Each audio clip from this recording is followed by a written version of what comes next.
말씀 보시겠습니다. 사무엘상 7장 11절서부터 14절까지입니다. 구약성경 417쪽이 됩니다. 사무엘상 7장 11절서부터 14절까지 봉독해 드립니다. 이스라엘 사람들이 미스바에서 나가서 블레셋 사람들을 추격하여 벳갈 아래에 이르기까지 쳤더라. 사무엘이 돌을 취하여 미스바와 센 사이에 세워 이르되 여호와께서 여기까지 우리를 세우셨다 하고 그 이름을 에베네셀이라 하니라. 이에 블레셋 사람들이 굴복하여 다시는 이스라엘 지역 안에 들어오지 못하였으며 여호와의 손이 사무엘이 사는 날 동안에 블레셋 사람을 막으심에 블레셋 사람들이 이스라엘에게서 빼앗았던 성읍이 에그론부터 가드까지 이스라엘에게 회복되니 이스라엘이 그 사방 지역을 블레셋 사람들의 손에서 도로 찾았고 또 이스라엘과 아무리 사람 사이에 평화가 있었더라. 아멘. 기도드리겠습니다. 아버지 하나님, 이 시간에 함께하여 주시고 말씀 가운데 함께하여 주시고 은혜 되게 하시고 항상 우리가 하나님을 바라보는 바가 형식이 아니라 진실된 우리의 믿음이 되게 하여 주시기를 원합니다. 말씀으로 깨우쳐 주시고 말씀의 능력을 힘있게 하여 주시옵소서. 예수 그리스도의 이름으로 기도드렸사옵나이다. 아멘. 성도 여러분들께서는 어떠세요? 주일 예배 말씀이 귀에 들어오십니까? 이해되거나 받아지거나 믿어지는가를 묻는 질문이죠. 어떤 분들은 말씀을 들어도 사실 귓가에 맴도는 무엇인가 있는 거는 같은데 정확히 말씀의 실체가 와닿지 않는 그런 분들도 계실 줄 압니다. 사실 주일 한 번 설교 말씀을 듣는 것으로는 사실 우리가 믿음을 지키기도 힘들어요. 믿음이 성장하는 것은 물론이고 믿음을 지키기도 힘이 듭니다. 그래서 성경을 읽으셔야 돼요. 몰라도 읽으세요. 눈에 안 들어와도 읽으세요. 졸려도 읽으세요. 근데 여러분들 모를 때 읽는 게 지혜예요. 저는 언제 성경을 제일 빨리 읽었냐? 처음 믿을 때, 고등학교 1학년 때 제가 처음 주님을 믿었는데 그 믿음이 아직 있기 전에 목사님께서 성경을 읽으면 하나님을 믿을 수 있다고 그래가지고 그래서 성경을 읽었어요. 창세기부터. 근데 어려워요.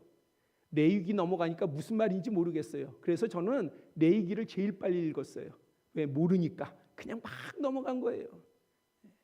그래서 저는 요한계시록까지 그때의 2달 만에 성경을 완독을 했습니다.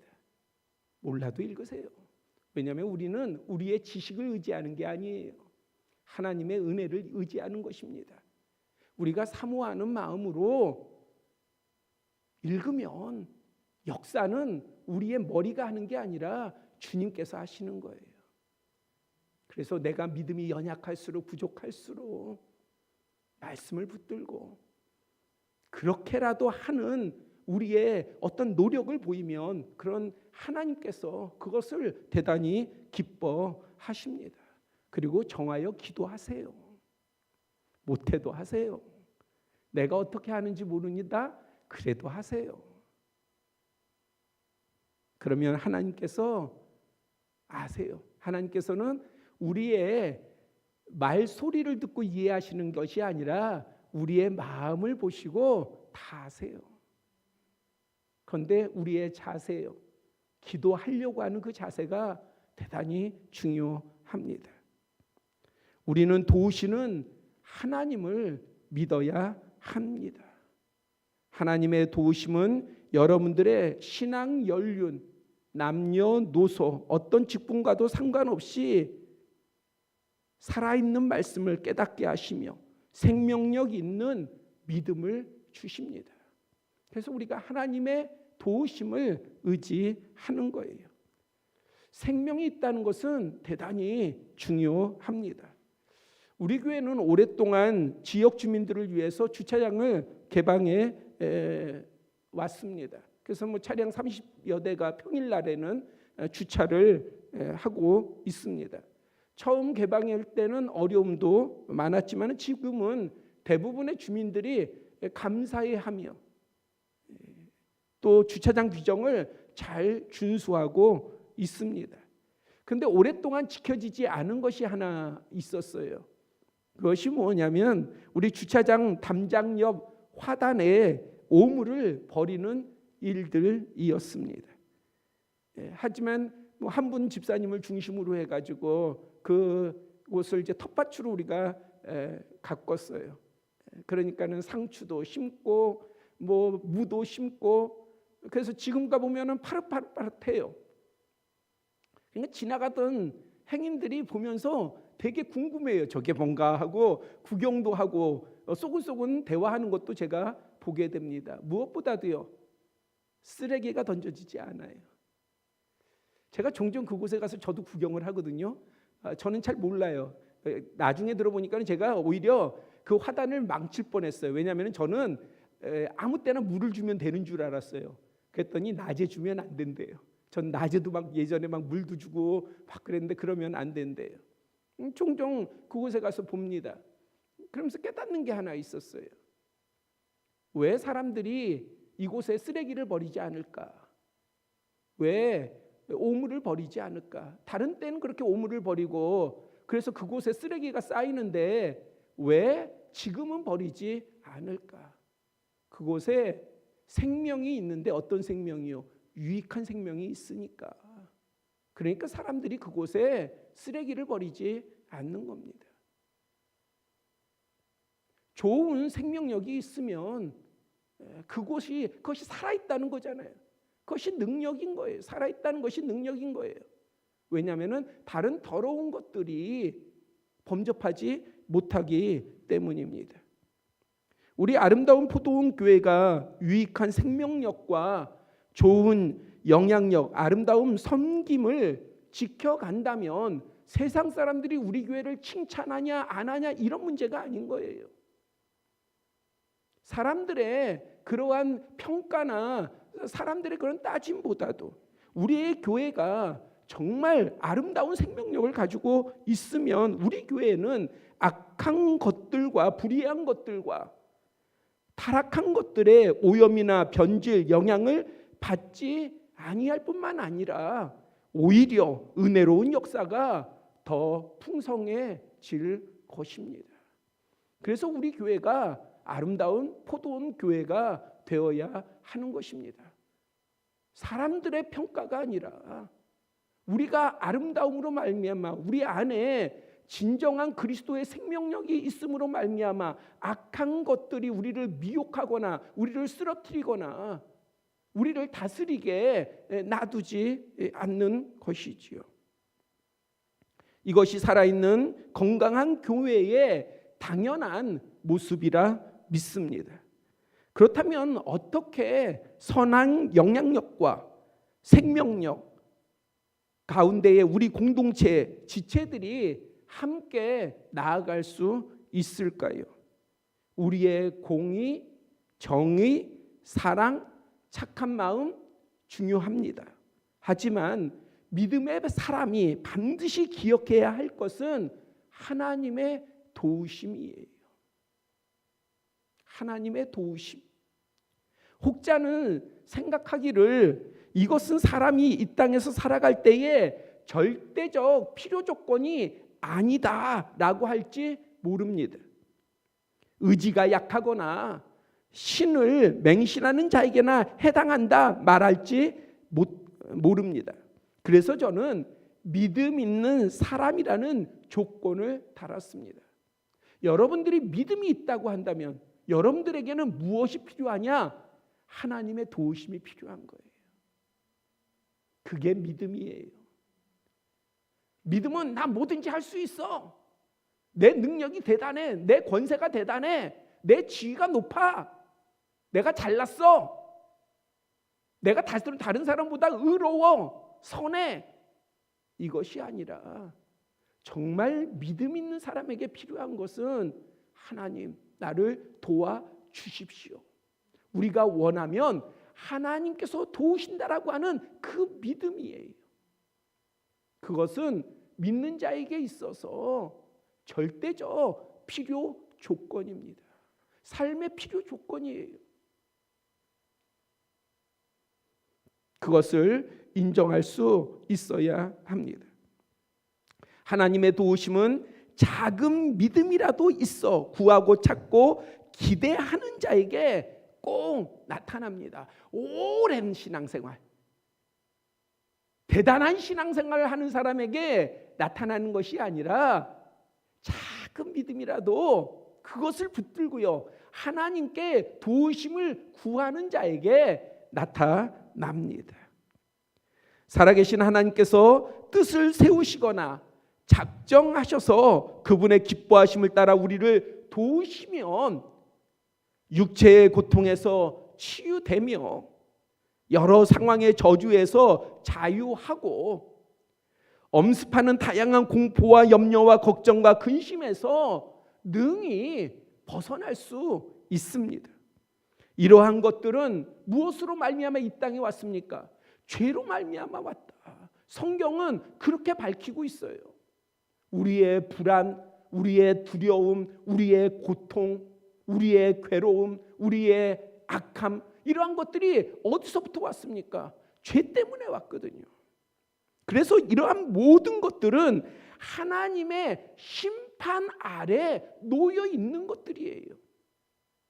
하나님 밖에 벗어나 있는 것이 아니라 하나님의 심판, 그 아래에 있는 것입니다.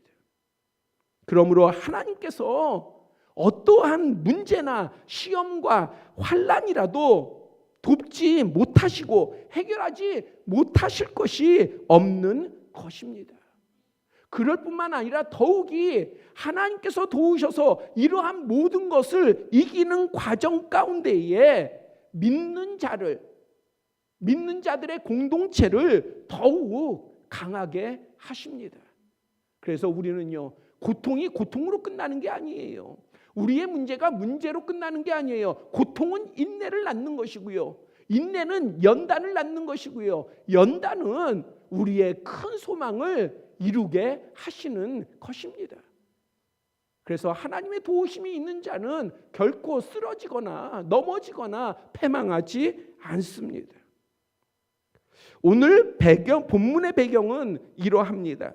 블레셋은 당시 이스라엘을 가장 괴롭혔던 족속이며 사무엘상 4장에서는 이스라엘이 전쟁에서 대패하여 하나님의 궤까지 블레셋에 빼앗겼습니다. 시간이 지나서도 계속 블레셋에게 고통받던 이스라엘은 선지자 사무엘의 지시에 따라 미스바에 모였습니다. 이 소식을 들은 블레셋이, 야, 이스라엘 사람들이 모였어, 이스라엘 백성들이 모였어, 저들이 뭔가 우리를 대적하려고 하는 것 같아, 자, 본때를 보여주자. 그래서 블레셋 사람들이요, 원래 블레셋은요 지형이 평지예요. 그래서 작물도 잘 자라고 좋은 땅을 차지하고 있어요. 반면에 이스라엘은 산지예요. 그래서 전략상 보면은 높은 곳에 있는 사람이 낮은 곳에 있는 사람보다 유리하지 않습니까? 그런데 이 블레셋이 강한 것은요, 블레셋은 당시 철기 문화를 가지고 있었어요. 그래서 농기구며 무기며 이러한 것이 이스라엘보다 훨씬 더 강했습니다. 그러니까 이스라엘 사람들은 블레셋 사람들을 두려워했는데 블레셋 사람들은 이스라엘 사람들을 되게 우습게 봤어요. 왜? 무기가 좋거든요. 그리고 이 나라의 제도 자체가 훨씬 블레셋이 당시에 더 발전이 되어 있었어요. 그리고 전략적도 훨씬 더 잘 세우는 그러한 그 강점이 있었기 때문에 군사적으로, 경제적으로, 제도적으로 블레셋이 이스라엘보다 상당히 우위에 있었던 까닭에, 그래서 블레셋은요 아주 자신이 있었고, 그리고 이스라엘은 대단히 블레셋을 두려워했습니다. 그러나 오늘 본문 10절을 보면 결과를 이야기하고 있어요. 이스라엘이 빼앗겼던 성읍 에그론부터 가드까지 이스라엘이 회복하였다. 그에 앞서 본문 10절을 보면은 그 강한 블레셋 족속이 이스라엘 앞에 패하였고, 다시 말하자면은 그 강한, 그 자신만만한 블레셋이 두렵고 무서워했던 이스라엘에게 패하여서 땅도 빼앗기고요, 그리고 물러가고 오히려 이스라엘을 섬기게 되었습니다. 어떠한 분석으로도 이스라엘은 대적, 괴롭히고 고통 주며 근심과 걱정의 근원이 됐던 블레셋을 이길 수가 없었습니다. 어떠한 분석으로도요. 이스라엘 분석으로도 그렇고 블레셋의 분석으로도 이스라엘이 블레셋을 이길 수가 없었어요. 당시의 형편은요. 그러나 블레셋에 없는 것이 이스라엘에게는 있었습니다. 그것은 하나님의 긍휼과 은혜, 그리고 하나님의 도우심입니다. 이스라엘은 하나님의 도우심이 있었어요. 전쟁에서 승리한 원인을 10절에서 밝히고 있습니다. 그날에 여호와께서 블레셋 사람에게 큰 우레를 발하여 그들을 어지럽게 하시니 그들이 이스라엘 앞에 패한지라.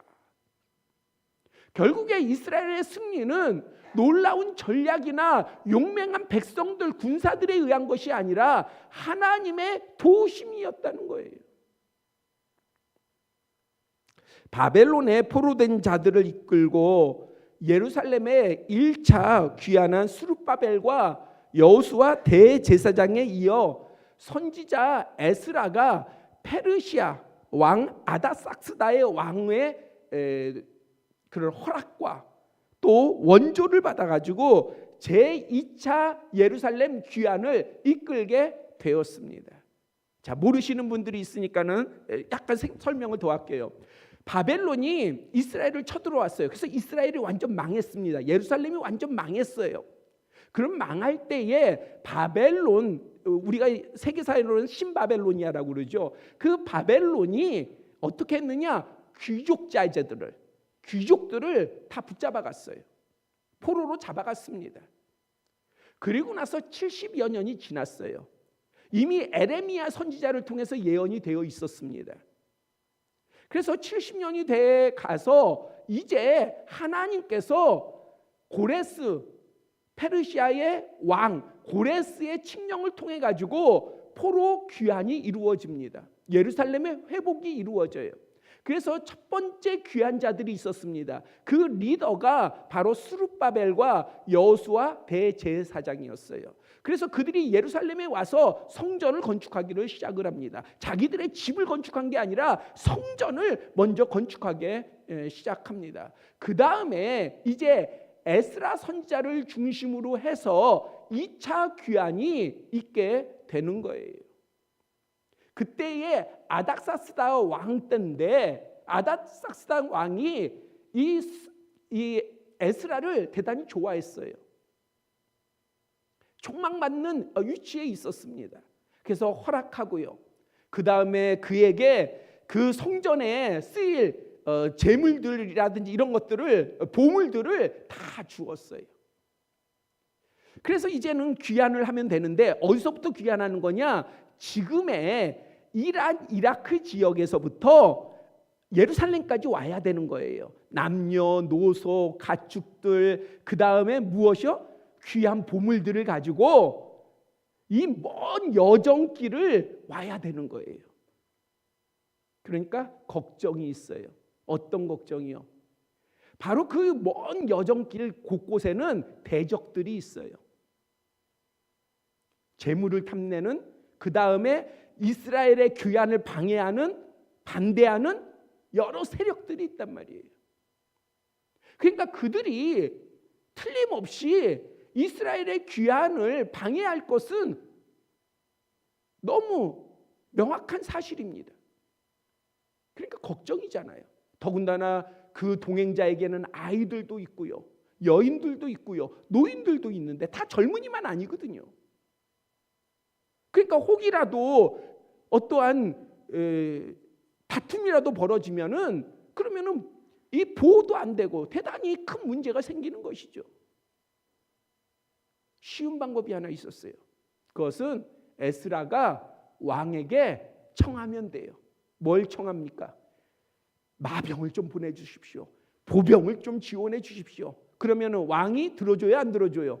들어줘요. 그런데 에스라가 그렇게 할 수가 없었어요. 왕에게 청할 수가 없었습니다. 왜 청할 수가 없었냐? 자신이 아닥사스다 왕 앞에서 뭐라고 얘기했냐? 우리의 하나님이 하나님 도와주세요라고 청하면 능히 하나님이 우리를 도와주십니다 라고 왕 앞에서 고백을 했던 거예요. 그렇게 고백을 했는데 지금 이 여정길이 어렵다고 해가지고 대적들이 있다고 그래서 왕 앞에 가가지고 왕이여 우리 백성들을 도와주세요. 마병을 보내주세요. 보병을 보내주세요. 우리를 지켜주세요. 이렇게 청하기가 성경에 보니까 창피했다. 창피했다. 우리가 믿음을 가지고 있으면서도 창피한 줄 모를 때가 있어요. 나는 하나님을 믿습니다 하면서요. 도움은 어디에다 구합니까? 하나님 앞에 구하지 않아요. 세상을 바라봅니다. 사람을 바라봅니다. 사람의 비유에 맞추고요. 세상의 계산에 아주 빠르고요. 믿음에 앞서서 우리의 나아가는 선택과 행동은 무엇이냐? 세상 사람보다 더한 행동을 할 때가 많아요. 그게 불의이든 그게 악한 거든 하나님이 좋아하시지 않는 거든 상관없어요. 그것을 우리는 하나님이 주신 지혜라고 여겨요.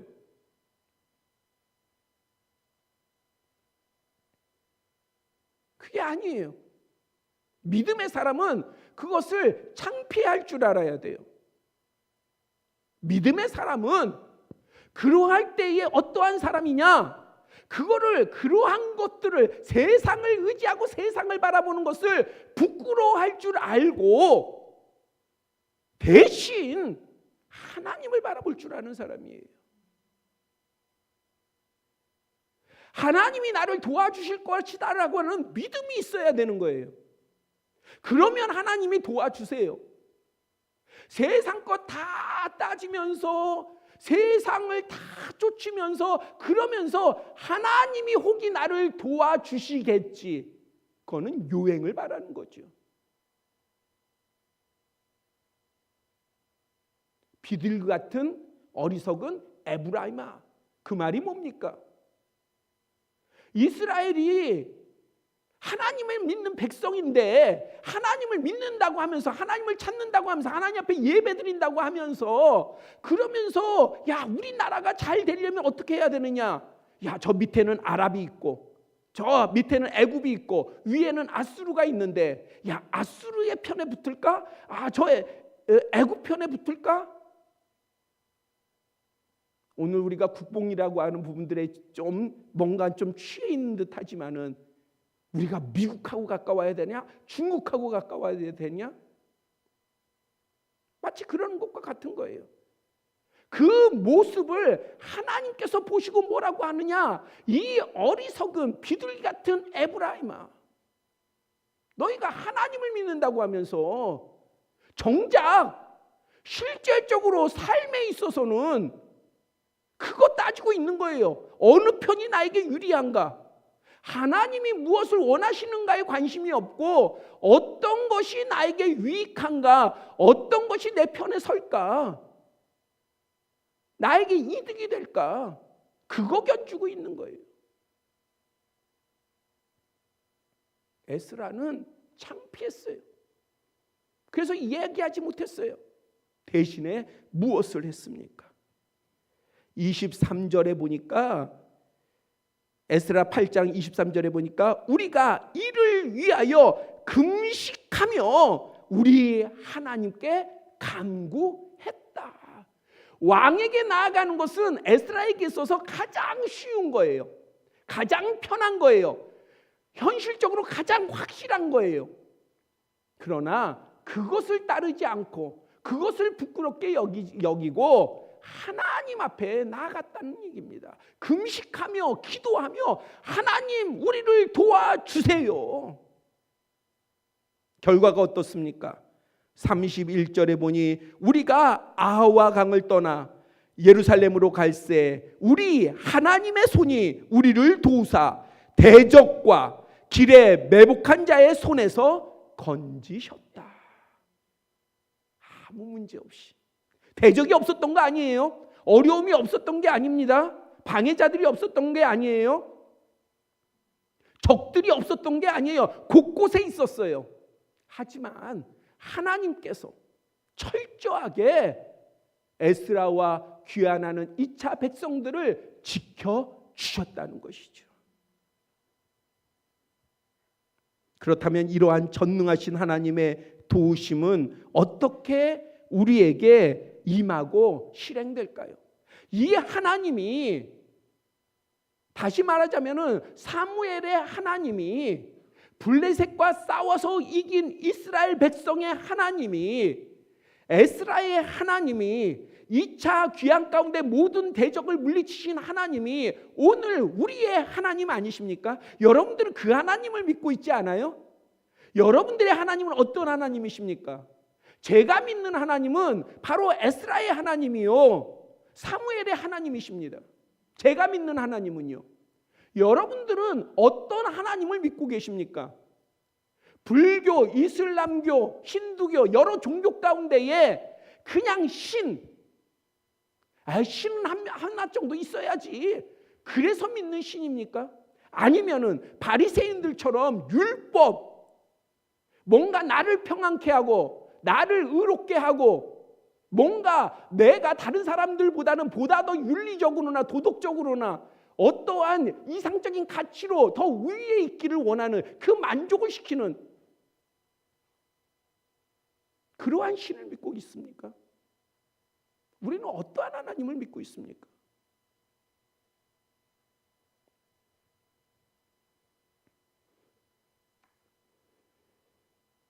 우리가 전능하신 하나님의 도우심이 우리에게 있다고 하면, 사무엘의 하나님이, 에스라의 하나님이 우리와 함께 하신다면 오늘 우리에게도 어려움이 없는 게 아니에요. 장애가 없는 게 아니에요. 방해가 없는 게 아니에요.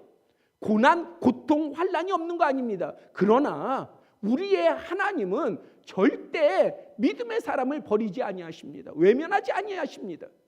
지켜주십니다. 함께 하십니다. 오히려 우리의 고통이 은혜가 되게 하여 주시고 우리의 약함이 더 강함이 되게 하십니다. 그러면 우리의 하나님이 정말 내게, 내 삶 가운데, 내 지경 가운데, 내 형편 가운데에 어떻게 하면 나를 도우셔서 살아있는 역사를 행하실까? 본문 앞 3절에 밝힌 것처럼 만일 너희가 전심으로 여호와께 돌아오려거든, 너희가 온전히 믿으려거든 이방 신들과 아스타롯을 너희 중에서 제거하고 너희 마음을 여호와께로 향하여 그만을 섬겨라. 우리의 우상을 버리고 오직 하나님만을 섬겨야 합니다.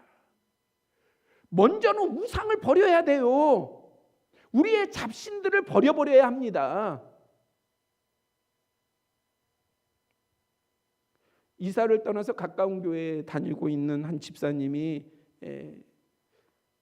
종종 아내한테, 아마 저보다는 아내가 더 평안한 것 같아요. 그래서 아내한테 연락해가지고 만나서 뭐 식사 대접도 하고 여러 뭐 상황을 나누기도 하고 그러는데 그 가정이 아주 신앙생활을 지금 되게 잘하고 있습니다. 그래서 얼마나 감사한지 몰라요. 그런데 그 집사님이 처음 우리 교회에 왔었을 때에 얼마 안 돼서 한 일이 뭐냐, 집에 있는 부적을 비롯해 가지고요, 그러한 그 잡스러운 물건을 다 가져가지고 다 불살라 버렸어요. 제가 다 불살라 버렸어요. 그런데 처음 와서 부적을 비롯해 가지고 다 그런 것들을 불살라 버렸다고 그래 가지고 이분이 믿음이 좋았냐? 아니에요. 믿음이 좋았다가 낮아졌다, 좋았다가 낮아졌다. 굴곡이 심했습니다. 어떨 때는 막 믿음을 포기하는 것 같기도 하고. 그런데 쭉 그의 여정을 살펴봤지 않습니까? 믿음의 여정을 하나님께서 버리시지 않더라고요. 근데 왜 하나님께서 버리지 아니하셨을까? 저는 그 이유 중에 하나가요, 바로 믿음이 아주 작을 때, 그때에 우상을 버린 거예요. 하나님께서 기억하십니다. 왜냐하면 하나님께서 가장 싫어하는 것 중에 하나가 뭐냐? 우상을 섬기는 것이기 때문에 그래요. 우리에게 우상을 제해야 합니다. 한국의 그리스도인들 가운데에 오늘날도요, 점쟁이 집 찾는 사람들 많아요. 기억하시기 바랍니다. 하나님보다 더 귀하게, 중요하게, 가치 있게 우선하는 것을 두는 것도 우상이에요. 하나님보다. 그것이 재물일 때도 있고요, 그것이 사람일 때도 있고요, 혹은 자신 스스로가 우상이 될 수 있습니다.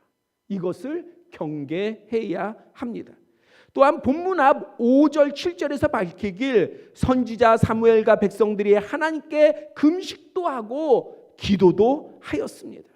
믿음의 백성들의 기도는 복을 비는 게 아니에요. 우리가 교회 와서 기도를 하면 복을 비잖아요. 그렇죠? 복 주시옵소서. 여기에 복 안 원하는 사람 없잖아요. 하나님 나에게 복 주시기를 원합니다. 뭐 찬송가에도 있어요. 우리가 복을 바라는 거 당연한 것 같아요. 그런데 제가 말씀을 드리는 것은요, 우리의 기도라고 하는 것이 복을 비는 것이 목적은 아니다라고 하는 거예요. 복은 하나님께서 기뻐하는 자에게 당연히 주시는 것이고, 근데 하나님의 은혜를 입은 자는요, 왜 기도를 합니까? 기도는요, 복을 비는 게 아니라 하나님을 찾는 거예요. 하나님의 얼굴을 구하는 거예요. 하나님의 얼굴을 구하는 거. 역대하 7장 14절에요. 주의 백성들이 스스로 낮추고 기도하여 하나님의 얼굴을 찾으면 하나님께서 하늘에서 듣고 백성들의 죄를 사해 주시고 그들의 죄를 사해 주셔요. 근데 그뿐만 아니라 그들의 땅을 고쳐 주신다. 회복시켜 주신다. 왜 죄 용서와 땅의 회복이 같이 쓰여져 있을까요? 창세기 3장에 보면 첫사람이 죄를 범함으로 말미암아 온 결과가 뭡니까? 바로 땅이 저주를 받은 거예요. 하나님께서 그 땅을 고쳐주시고 회복시켜 주신다 말씀하고 있습니다. 기도하여야 돼요. 우리가 기도 가운데 하나님의 얼굴을 구해야 합니다. 하나님을 찾아야 돼요. 다른 때가 아니에요. 지금이 은혜 받을 만한 때예요. 지금이 우리가 하나님을 만날 때입니다. 하나님의 얼굴을 구해야 해요. 그러기 위해서는 기도하셔야 합니다. 오래전에 말씀을 드렸습니다만, 제가 아내하고 어떤 살핌 가운데에 기도하던 중에 아내가 제게 금식을 제안했어요. 금식을 해라. 그런데 20일을 금식 20일을 하라고. 그래서 제가 일주일 뭐 아주 오래 해봤을 때는 10일까지는 해봤어도 20일은 저한테 너무나도 이게 불가능한 거였었어요. 20일을 한다는 것은. 그래서 내가 하나님 앞에 기도해보고 결정하겠다고.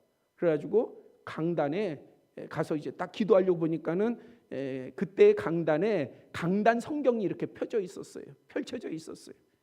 그런데 그 강단 성경 펼쳐져 있는 구절이 하나가 딱 눈에 들어왔는데 그게 뭐였냐면 딱 강단에 올라갔는데 정말 몇 장이 펴져 있었냐면은 다니엘서 10장이 펴져 있었어요. 그리고 제 눈에 딱 들어오는 게 2절이 딱 들어왔어요. 그 강단 성경은 좀 글자가 크잖아요. 딱 들어왔어요. 그게 뭐냐? 나 다니엘이 새 이래 동안 슬피 울며. 그러면 제가 목사 아닙니까? 그게 무슨 내용인지 알잖아요. 그 내용이 뭐냐면 다니엘이 21일 동안 금식하며 기도한 내용이에요. 아내는 며칠 저한테 제안했어요. 20일 제안했거든요. 근데 성경을 딱 보니까 나 20일 못할 것 같아. 도저히 못할 것 같아요. 두려워요. 그래서 난 못할 것 같아 하고 하나님 앞에 나 물어볼 거야. 그러고 나서 갔더니 그 본문이 펼쳐져 있고 다니엘의 21일 기도 그것이 펼쳐져 있는 거예요. 근데 순간 제 마음에 딱 들어온 게 내가 여기서 순종 안 하면은 마태복음 4장이에요. 예수님께서 40일을 금식하신지라. 순간 그 마음이 딱 드는 거예요. 내가 이거 거절하면은 하나님께서 나한테 40일 금식을 요구하시겠구나. 그래서 제가 20일도 아닌 21일. 여러분도 별 차이가 없는 것 같죠? 금식해 보세요. 20일과 21일은 커요. 그래서 21일 금식을 했습니다. 강남 금식기동 가가지고 21일 금식을 했어요. 그리고 21일 금식이 끝나고 돌아와서 아내가 잘 알지만은 그때에 돌아오자마자 그 기도원에서도 제가 이게 시간이 길어서 말을 못하지만은 기도원에서도 제가 어떠한 부분에 대한 그런 응답이라고 하는 주님의 어떤 그러한 메시지를 제가 받았었고요. 그 다음에 돌아와 가지고 바로 우리 공동체하고 연합이 진행이 됐던 거예요. 21일 금식 끝나고 나서요. 그래서 저는 이것이 정말 하나님께서 나를 형통케 하시는 줄 알았더니 그것만은 아니라 저는 여러분들하고 같은 공동체 가운데 이렇게 섬겼던 거 지금 만 12년이 넘었는데 얼마나 감사한지 몰라요. 그런데 사실은 우리 가운데에 대단히 많은 어려움도 있지 않았습니까? 그런데 뭐냐? 하나님이 왜 21일 금식을 시키셨냐? 이기도록. 어떠한 어려움이 와도 어떠한 시련이 와도 이기도록, 견디도록, 그리고 도움의 사람들을 때에 따라서 붙이시도록. 헛된 게 없어요. 하나님이 기도시킬 때는 헛된 게 없는 거예요. 바꿔 말하면 우리가 하나님 앞에 기도하면 하나님께서는 이미 일하고 계시다는 사실을 믿으시기를 바랍니다. 그래서 기도하셔야 돼요. 하나님의 얼굴을 구하고 하나님의 도우심이 우리 가운데 임하게 할 수 있는 가장 중요한 것 중에 하나는 기도하는 겁니다. 오늘 본문 12절에요. 사무엘이 돌을 취하여 미스바와 센 사이에 세워 이르되 여호와께서 여기까지 우리를 도우셨다 하고 그 이름을 에베네셀이라 하니라. 에베네셀이라고 하는 뜻은 도움의 돌이라고 하는 뜻도 있고 하나님께서 여호와께서 여기까지 우리를 도우셨다라고 하는 뜻도 가지고 있습니다. 자, 사무엘 4장에서도요. 이스라엘이 블레셋과 싸웠어요. 그때는 법궤도 가지고 있었어요. 법궤를 앞세웠어요. 그런데 이스라엘 백성들이 블레셋에게 패했어요. 그래서 3만 명의 군사들이 죽고요. 법궤는 빼앗겼고요. 아니, 그 장소가 에베네셀이에요. 똑같은 장소예요, 지금. 근데 왜 그때는 똑같은 장소에서 이스라엘이 패했을까요? 바로 홈리나 비느하스 같은 하나님을 모르는, 그리고 하나님 앞에 악한 그러한 사람들이 제사장이라고 하고 법궤를 지키고 있으니 패할 수밖에 없죠. 그런데 왜 오늘 본문이 있는 7장에 와서는 똑같은 에베네셀 장소가 왜 진짜 에베네셀이 될 수 있었습니까? 하나님이 도우셨고 승리할 수 있었습니까? 바로 믿음의 사람 사무엘이 있었고요. 우상을 버리고 하나님 앞에 기도했던 백성들이 있었기 때문에 이긴 겁니다. 다른 이유가 아니에요. 다른 이유가 아닙니다. 오늘 우리의 공동체가 또 우리 개개인이 정말 이 땅을 사는 동안에 어려움이 없는 거 아닙니다. 시련이 없는 거 아니에요. 그러나 우리가 능히 이길 수 있습니다. 무엇으로 이길 수 있느냐? 하나님의 도우심으로 이길 수 있습니다. 능히 하나님은 우리를 도우십니다. 우리가 어떤 형편, 어떤 상황이라도 하나님은 도우십니다. 근데 그 하나님이 정말 우리가 어떻게 할 때 진정으로 도우실까? 기도해야 돼요. 기도하세요. 우상을 버리세요. 그리고 하나님의 얼굴을 구하세요. 그러면 오늘 이 자리에 모여있는 우리 모두에게 하나님께서 함께 하시며 진정으로 우리에게 큰 놀라운 복을 베풀어 주실 줄 믿습니다. 기도드리겠습니다. 아버지 하나님, 감사합니다. 우리에게 하나님을 찾을 수 있는 예배를 허락하여 주시고 또 우리가 눈을 들어서 하나님을 바라보게 하여 주시며 하나님의 얼굴을 구하게 하여 주시니 감사합니다. 우리가 하나님의 말씀을 붙잡고 하나님께 기도하며 모든 우상을 버리고 또 하나님 앞에 나아가기를 원합니다. 이 시간에 나아가는 심령 한 심령을 다 붙잡아 주시사 모든 심령이 하나님의 도우심을 받는 에베네셀의 하나님을 만나는 귀한 역사가 있게 하여 주시옵소서. 예수 그리스도의 이름으로 기도드렸사옵나이다. 아멘.